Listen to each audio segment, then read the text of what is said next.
sa confidential funds ay pagmamay-ari ni Martin Romualdez. Kasi second seat siya ng Tingog party list eh. So ibig sabihin, pinapasagot nila ako kanino kay Martin Romualdez. So bakit naman ako sasagot sa Tingog party list? Madami nagtatanong sa akin ngayon, ano bang magagawa namin? Ano bang matulong namin sa eleksyon? Unang-una, pwede nyo siguro matulong talaga, huwag nyo iboto yung Tingog Party List.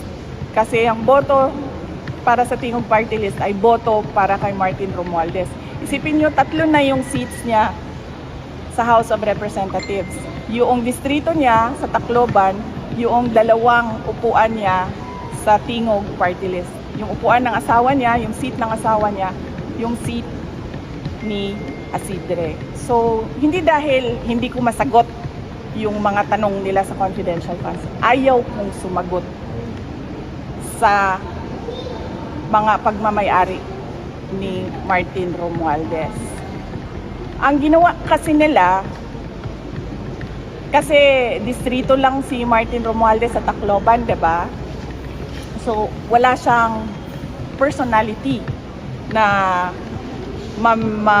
kumuha ng budget para sa buong bansa. Kasi distrito lang yung sa kanya eh. So, ang ginawa niya gumawa siya ng party list. Eh, ang party list, pwede yan sa buong bansa. Kahit saan.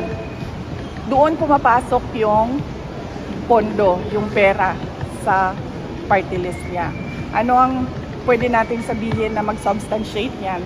Tingnan natin yung natanggap na pera sa galing sa mga regional offices papunta doon sa Tingog party list at magkano yun. So bakit ako sasagot sa tao na unang-una